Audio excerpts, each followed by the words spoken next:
बहुत पुरानी बात है। दक्षिण भारत में एक राजा राज्य करता था। राजा का राज्य समुद्र के किनारे था। राजा को भोजन के साथ मछलियां खाने का बहुत शौक था। बिना मछलियों के राजा का भोजन अधूरा रहता था। एक बार की बात है, राजा के राज्य में बहुत तेज तूफान आया, जिसके कारण कोई भी मछुआरा मछली पकड़ने के लिए समुद्र में नहीं जा सका। उस दिन राजा को भोजन में मछलियां नहीं मिली, जिससे राजा बहुत उदास हो गया।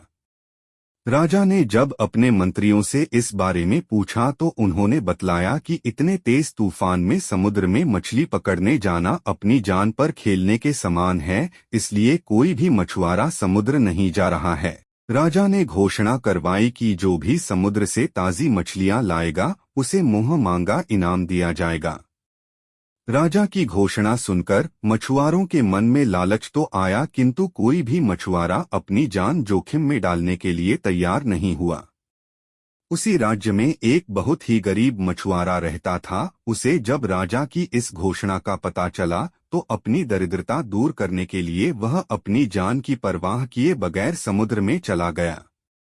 समुद्र में उसने जाल फेंका, जिसमें कई बड़ी बड़ी मछलियां फंस गई।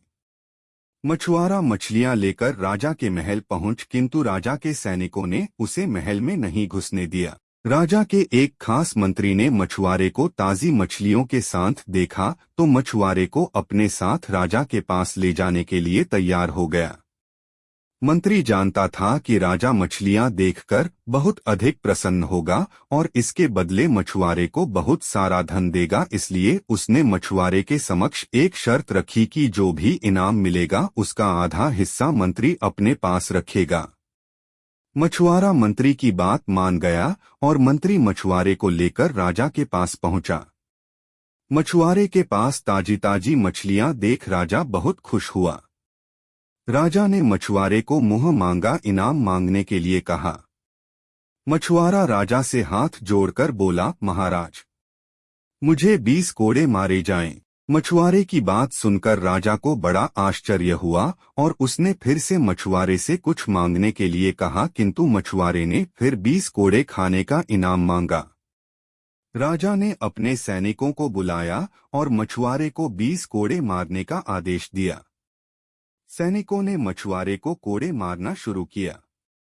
10 कोड़े खाने के बाद मछुआरा राजा से बोला, महाराज, मुझे आप जो भी इनाम देंगे उसका आधा हिस्सा मुझे मेरे हिस्सेदार को देना पड़ेगा, इसलिए बाकी के 10 कोड़े मेरे हिस्सेदारी को दे दिए जाएं। मछुआरे की बात सुनकर राजा को फिर आश्चर्य हुआ और राजा ने उसके हिस्सेदार का नाम पूछा।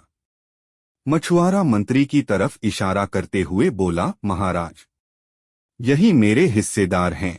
इन्होंने ही मुझे आपके पास लाने के बदले प्राप्त इनाम का आधा हिस्सा मांगा है। राजा ने मंत्री की ओर देखा तो मंत्री ने शर्म से अपना सर झुका लिया। राजा ने आदेश दिया कि बाकी की 10 कोड़े मछुआरे के हिस्सेदार को मारे जाएं। सैनिकों ने राजा के आदेश पर मंत्री को 10 कोड़े मारे। राजा ने मंत्री को उसके लालच के कारण अपने मंत्री पद से हटाकर राज्य से बाहर कर दिया और मछुआरे को बहुत सारा इनाम देकर विदा किया। शिक्षा। राजा और लालची मंत्री की कहानी से हमें शिक्षा मिलती है कि लालच में आकर कभी भी किसी को अनावश्यक रूप से परेशान नहीं करना चाहिए।